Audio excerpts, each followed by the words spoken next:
नमस्कार दोस्तों, आज हम एक बहुत ज़रूरी बात करेंगे। बहुत जगह जहाँ भी मैं जाता हूँ ये सवाल मुझे सुनने को मिलता है। इन्वेस्टमेंट्स में जो हम करते हैं, क्या हमें सलाह की ज़रूरत है? निश्चित रूप से। पर क्या हमें सलाहकार की ज़रूरत है? Do we need adviser? क्योंकि हमारा ये मानना है कि आज का ज़माने में जहाँ की विस्फोट हो गया, क्रांति हो गई कम्युनिकेशन की, इन्फॉर्मेशन की। कोई भी इन्फॉर्मेशन, कोई भी कम्युनिकेशन, कोई भी विचार, कोई भी सलाह आपसे दूर नहीं है, आपके हाथों में है, आपके स्मार्टफ़ोन में है। क्या ऐसी स्थिति में एक एडवाइज़र की, एक सलाहकार की हमें ज़रूरत है। और सलाहकार अगर ज़रूरत है तो उसको कैसे चुना जाए? इस पे हम ज़रूर चर्चा करेंगे कि कैसा चुना जाए, लेकिन फिर कभी आज हम समझेंगे कि एडवाइज़र की इम्पोर्टेंस क्या है, सलाहकार की ज़रूरत क्या है और निवेश में वो हमारी किस तरह से मार्गदर्शन करते हैं या हमारे निवेश में किस तरह से मदद करते हैं।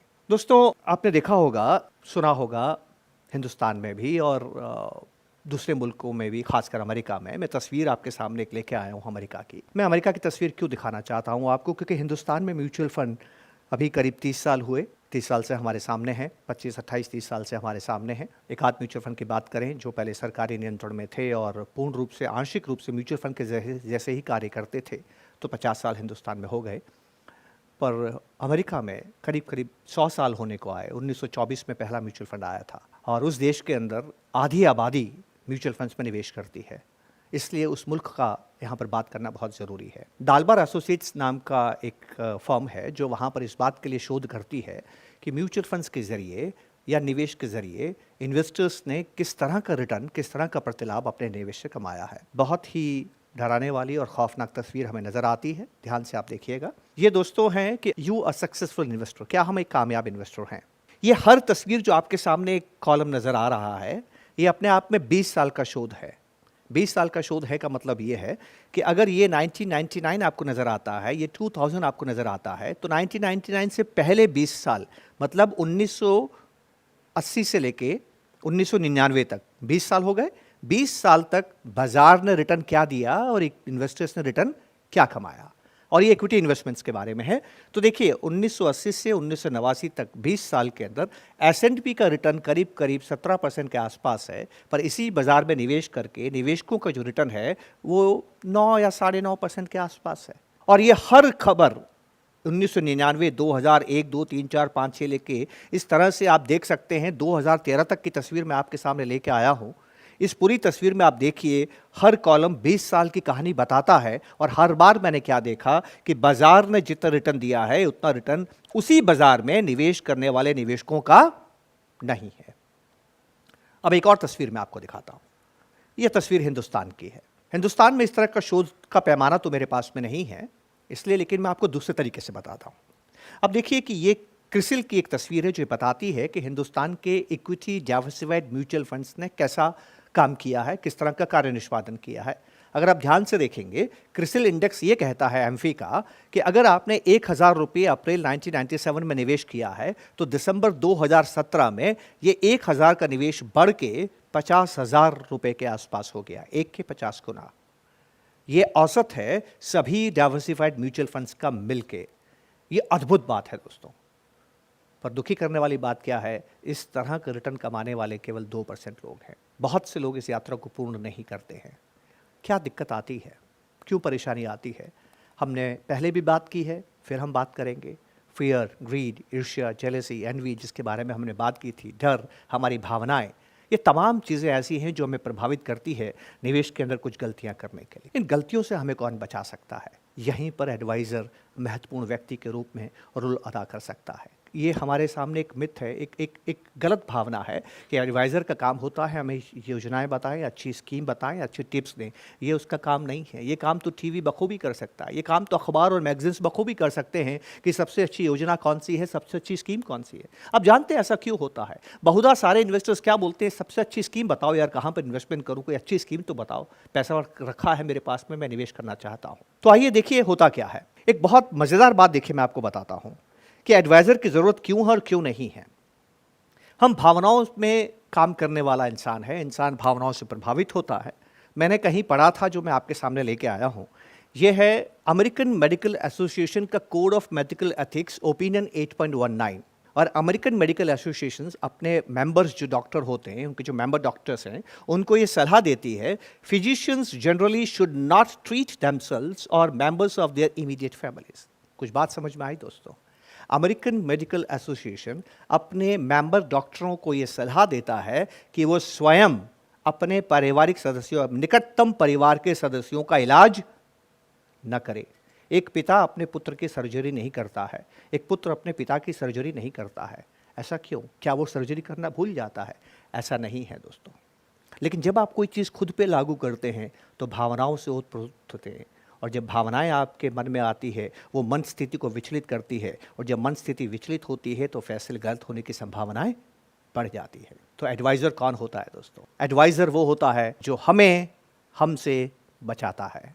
दुनिया के महान कामयाब अर्थशास्त्रियों का ये मानना है कि निवेश में आपका सबसे बड़ा दुश्मन आप स्वयं हैं। जितना नुकसान आप स्वयं को पहुंचा सकते हैं उतना नुकसान आपको कोई दूसरा नहीं पहुंचा सकता, क्योंकि जब दूसरा आपको नुकसान पहुंचाता है तो आप प्रतिरोध करते हैं, पर जब आप खुद को नुकसान पहुंचाते हैं तो समझ में नहीं आता है दोस्तों। एक और बात मैं आपसे कहना चाहता हूं, अगर इन्वेस्टमेंट आसान होता ना तो दुनिया में सब कामयाब होते। ज़्यादातर निवेशक कामयाब नहीं हो पाते हैं क्योंकि निवेश देखने में तो सिंपल नज़र आता है दोस्तों, सरल नज़र आता है, पर वो आसान नहीं होता है, क्योंकि उसमें इमोशंस होते हैं। इमोशंस आपके मोशंस को तय करते हैं। मैं कहानी के ज़रिए इस बात को आपके साथ बात करने की कोशिश करता हूँ। एक और दुविधा है, बहुत से निवेशकों का ये मानना है कि फाइनेंशियल एडवाइज़र की ज़रूरत इसलिए नहीं है क्योंकि अखबार, मैगज़ीन, टीवी वगैरह वगैरह हमें बहुत सी इन्फॉर्मेशन देते हैं और उस इन्फॉर्मेशन के ज़रिए मैं अपना पैसा खुद संभाल सकता हूँ।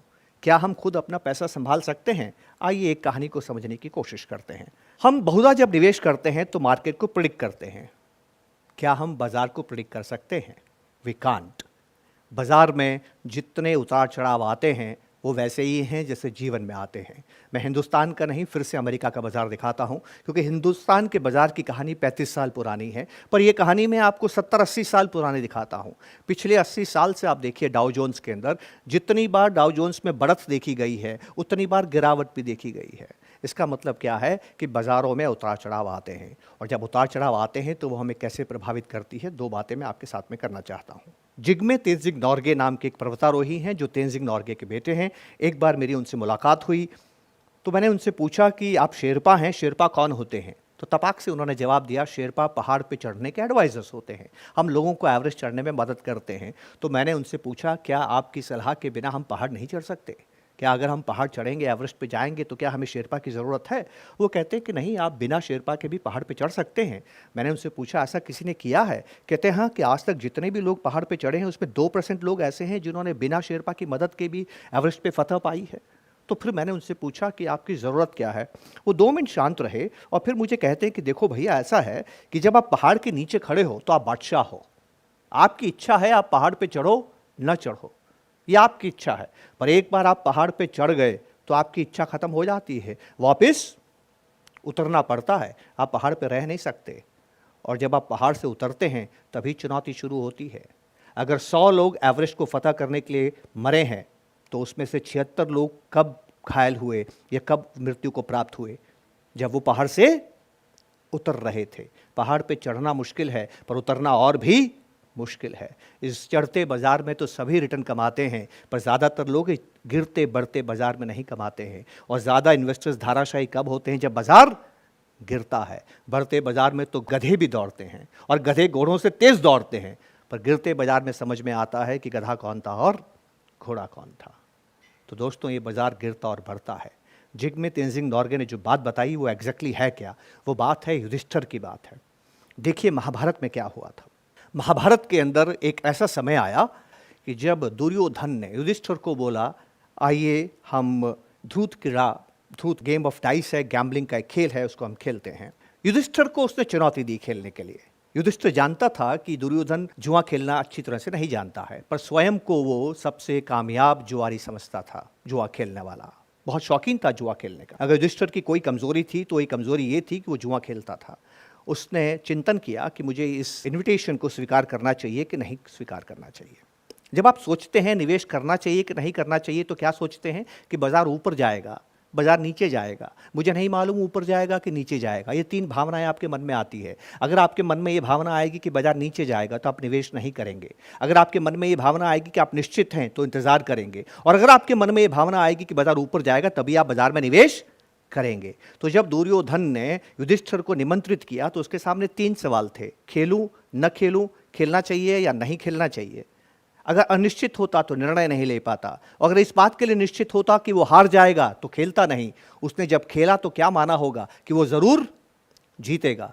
दोस्तों, इसको बोलते हैं ओवर कॉन्फिडेंस बायस। युधिष्ठिर को ऐसा प्रतीत हुआ कि वो बेहतर जुआ खेलना जानता है, वो दुनिया में जुआ खेलने का सबसे बढ़िया खिलाड़ी है, तो उसको घबराने की जरूरत नहीं है और वो जुआ खेल सकता है। वो निमंत्रण को स्वीकार करता है। दोस्तों, अद्भुत बात देखिए, आपने ये सोच के निवेश किया कि बाजार ऊपर जाएगा, पर आपके निवेश करने के बाद बाजार गिर गया, because you can't predict.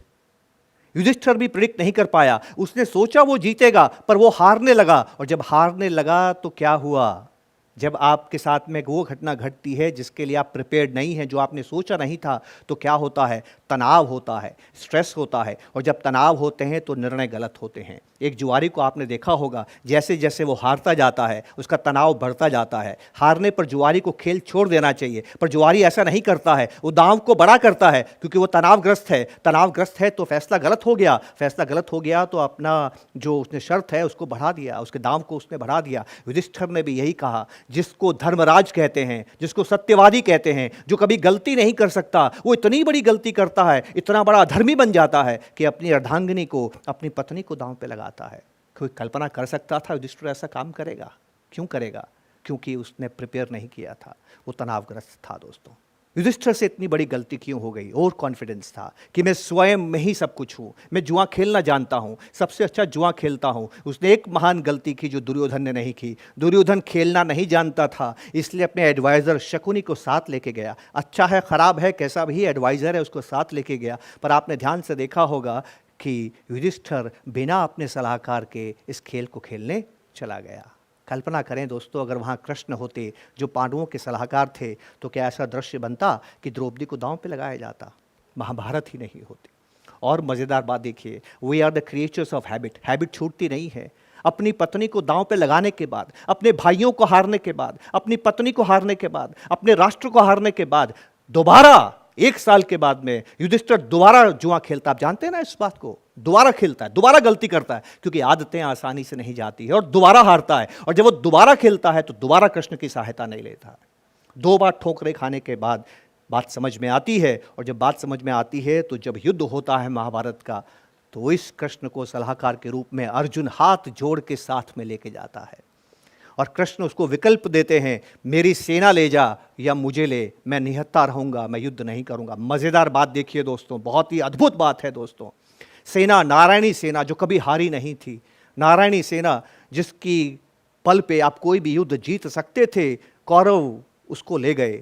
Duryodhan को बहुत दुख हुआ कि उन्होंने अर्जुन को पूछा कि तुम्हें सेना चाहिए कि मैं निहत्था चाहूँ? अगर ये ले गए सेना को तो मेरे हाथ में निहत्था कृष्ण आ जाएगा, ये मेरे किस काम का। लेकिन दुर्योधन का आश्चर्य हुआ जब उसने ये देखा कि कृष्ण को अपना विकल्प देते समय अर्जुन ने नारायणी सेना को नहीं लिया और नारायण को ले लिया। अब इसको हमारे इन्वेस्टमेंट में लेके आइए। नारायणी सेना का मतलब है पोर्टफोलियो। कितना ही अच्छा पोर्टफोलियो है, बाजार गिरने पर रिटर्न नहीं देता है। कितनी ही मजबूत सेना है, अगर लीडर ना हो तो युद्ध नहीं जीतती है। ये सेना ले जाने के बाद भी दुर्योधन हार गया। नारायण जिसने कि शस्त्र नहीं उठाया, केवल सलाह दी, सलाह के बल पे अर्जुन जीत गया। ध्यान से मेरी बात सुनिएगा। युद्ध शुरू हो रहा है, मूर्छित हो जाता है अर्जुन ये सोच के कि मैं अपने पितामह पे प्रहार कैसे करूंगा, मैं अपने गुरु से किस तरह से युद्ध करूंगा। वो वहीं पर गांडीव गिरा देता है, उसको ज्वर हो जाता है, हाथ पांव फूल जाते हैं, लड़ने से इनकार करता है। अगर उस वक्त उसने नारायणी सेना को लिया होता, अच्छे पोर्टफोलियो को लिया होता, तो क्या कमा सकता था, युद्ध जीत सकता था? नहीं। अर्जुन को वापस खड़ा किसने किया?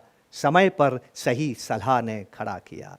दोस्तों, सलाहकार आपका मित्र होता है, सलाहकार आपका मार्गदर्शक होता है, सलाहकार आपका टीचर होता है। यह सलाहकार की सबसे अच्छी बात है कि वो आपको आपसे बचाता है। युधिष्ठिर का दुश्मन कौन था? युधिष्ठिर स्वयं था। ये बात पांडवों को समझ में आ गई, इसलिए उन्होंने सेना न लेके, पोर्टफोलियो न लेके एडवाइज़र को प्राप्त किया। एक अच्छा एडवाइज़र अगर आपको जीवन में मिल जाता है तो वो आपके कामयाब इन्वेस्टमेंट के सफ़र में बहुत बड़ा साथी साबित होता है। दोस्तों, बहुत बहुत शुक्रिया। नमस्कार, जय हिंद। Thank you.